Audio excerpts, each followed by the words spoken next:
From one side is this very beautiful gospel today, this new reality that is part of our lives, that we are so close to each other and to Jesus through the waters of baptism, that those bonds are much closer than even the natural relations between each other.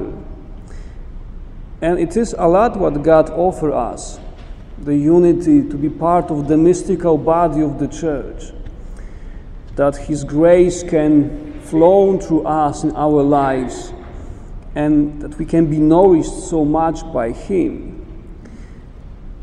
The struggle is that, as Jesus said, there may be time for pruning in our lives, and how often we try to live on our own, despite what Jesus says that without me you cannot do nothing.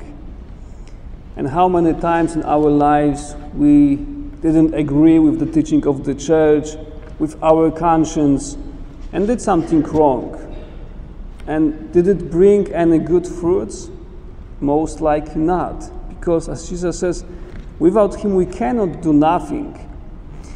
The question is also about how we do understand those good fruits.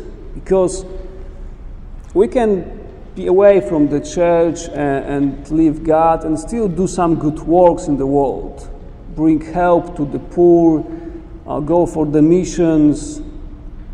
But in God's eyes, maybe not all what He wants from me. He may want something else, something more difficult, like just personal holiness.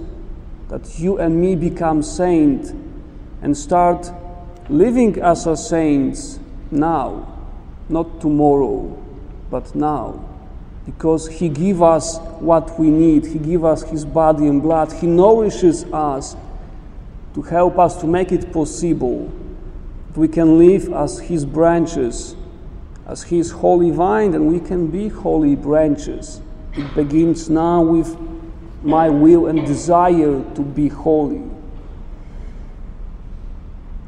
When I was 10 or 12, I remember my parents have few vine branches, nothing really special, but our own vine branches. And when I first time witnessed how they were pruning them, I was just shocked. Why do they cut those beautiful green branches and just make this vine so bare, so lifeless, so just without life? And my dad explained this is part of what needs to be done. And I just couldn't get it, why you cut those branches off. And after a few months, when the vine continued growth and I saw new fruits, much bigger than the first one, much more full. And then I understood why the vine needed to be pruned. Enable it to bring more fruits, better fruits. Whatever, still pruning is difficult part. So we need to ask ourselves, what is my approach to God's pruning in my life? How do I react to the bad things and good things in my life? For me, it was kind of big change when I somehow one time in my life started just to not only give thanks to God for what is good, for my successful moments, but also for difficult things. I started to give God thanks in my pain and suffering, for some disasters and crises and difficulties. And it brought so much peace to my life. Because I saw that some bad things happen because it's my fault, my own wrong choices. But some bad things happen without, I would say, any reason visible for me. I give it to God and still give Him thanks that He is my God.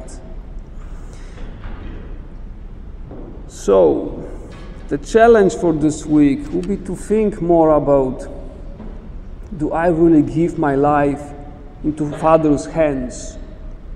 Do I really let Him mold me, shape me, guide me and prune me.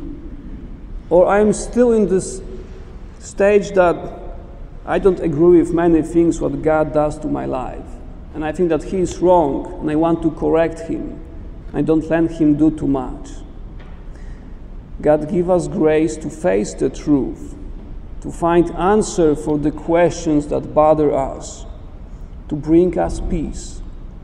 So may the Eucharist, as we receive it, to receive Jesus Christ, open our hearts for truth and help us to give us again our lives to God, that we may be as branches for Him who is our vine, united with Him, given totally to Him, and doing His will in daily life.